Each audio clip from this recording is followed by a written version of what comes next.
So let's get into the interview.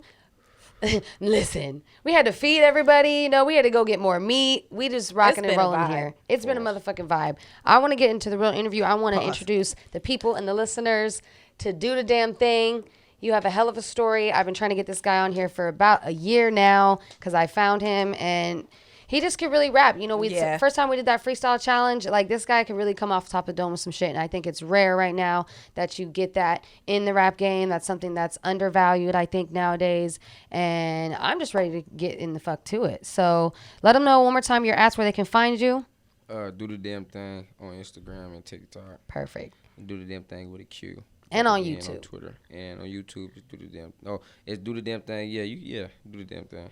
Yeah. He everywhere. You can find him. And y'all, guess what? I've brought another one. A San Bernardino native like myself in the motherfucking building. 909, baby, we representing. And I'm going to tell you right now, this guy's the next one out. He's the next motherfucking one. Yo, Lexi was so hyped. She was like, and you from around my way. Yeah. I was like, look at you. You done brought the whole IE through this bitch. I have. We got some talent out there. And I think some things we talked about off camera that, you know, if we had more opportunity, we were in, you know, maybe better areas, we might be able to get out a little bit more. Sure. You know, and I think that's definitely a thing I want to get into a little bit more. But before we do that, let's take it all the way back to when this music and everything first started.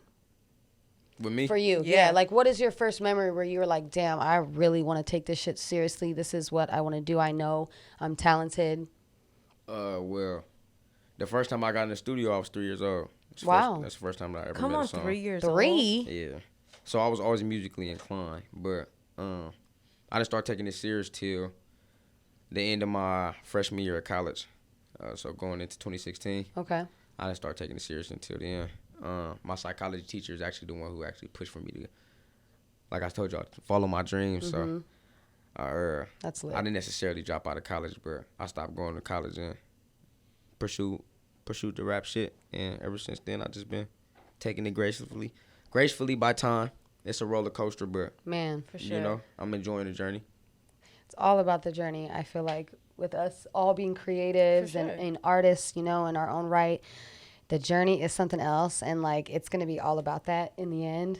When you're looking back, like the story you get to tell. You have a hell of a fucking story. Mm-hmm. You come from a lot. And you're really honest in your music. Yeah. Like, it's all there. The story's there for your audience to pick up. For sure.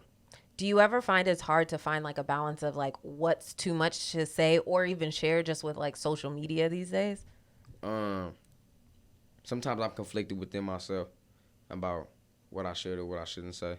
Mm-hmm. Just because of the way that they perceive situations or the way that the media portray it, you know. Gotcha. Yeah, I would say I just battle with myself with what I should say and what I shouldn't say, but I really don't care. I feel like you don't care. I feel like you're very open, and it is what it is. And I mean, honestly, like, when you want to hear a rapper, you want to hear a storyteller. You want to hear somebody that's been through some things, like real talk. You know what I'm saying? You want to hear somebody that has a motherfucking story to tell and some shit that they've been through that they can speak on, because the majority of people out there can relate to that. Well, we live in a world of deception, so it's hard for people to depict who's telling the truth and who not. Come on now. But man. Say it one more time for the people in the back. Okay. Shit, god damn. That's real. We have a lot of, you know, like fraud-ass rappers, in my opinion, like that are talking about some shit that... just people with like... how the world is, like social media, like people can make up a whole personality online. Yeah. And then let alone let it be an artist or someone who's trying to be famous. You know what I mean? It's all about that. So I think people connect with your honesty, and then on top of it, you're so fucking dope. Like, you're just really raw. I appreciate that. We do our research here at Come Through. We've been playing your music. We've been checking out your YouTube, your videos, all that shit. And it's just like, damn, this motherfucker talented. Very. Appreciate it. Yeah. And you can see the hard work because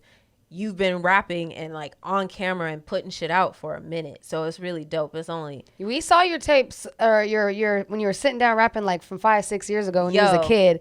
Spitting. Your shit has like 112,000 views on YouTube. We was digging. On YouTube, dude. He's like 19, like just doing, what was it, the 10-toe challenge? Up. Yeah, doing the 10 toes. Bro, 112,000 views on YouTube is nothing to be humble about. I like, honestly, and you said... I need $1 million.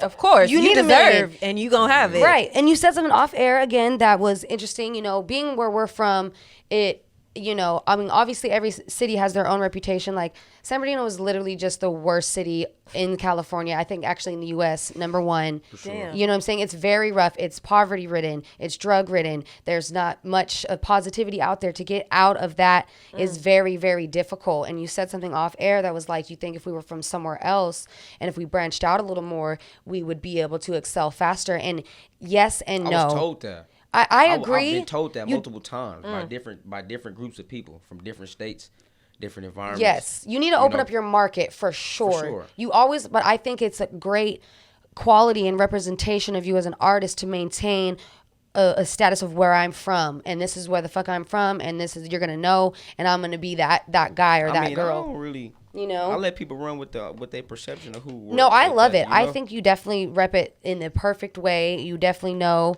and you're out here. Like I said earlier, like you should be on Detroit beats right now. And I know you're gonna play stuff for us later, but like I can hear you on a lot of different beats. So once you do that, branching out and whatnot, like see the A&R.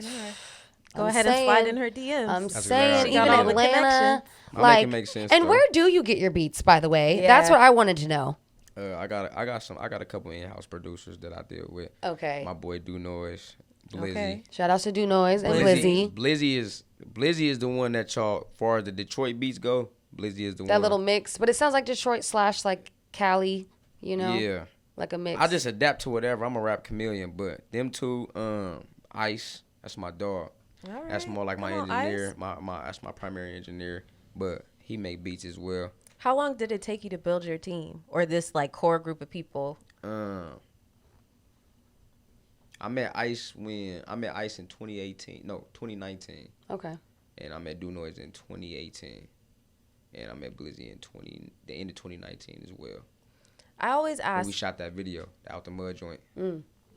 That's fire. I always ask because it's crazy because when I did that song, I did a song with the dude. Not to cut you off. No, it's okay. Go ahead. I did a song with the dude Blizzy. I didn't even know who he was. My cousin my cousin actually cut his hair. My cousin Juice, and he cut his hair, and he was like, bro, my boy got he make beats, so he sent me the beat, and I just got on it. I went to the studio and got on it, and then he ended up reaching out to me like, bro, you got on my beat, that's hard. I'm like, damn, bro, know. Bet. You feel Right. me? Nice to meet you, sir. Yeah, nice to meet you, and then we've been rocking ever since. So yeah. That's lit. Hey guys, thanks so much for watching this week's episode. If you like what you've seen, then go ahead and come on over to Come Through, subscribe, hit that notification bell, leave a comment, let us know what you think, interact, and tune in every Thursday. that's right. Till next time.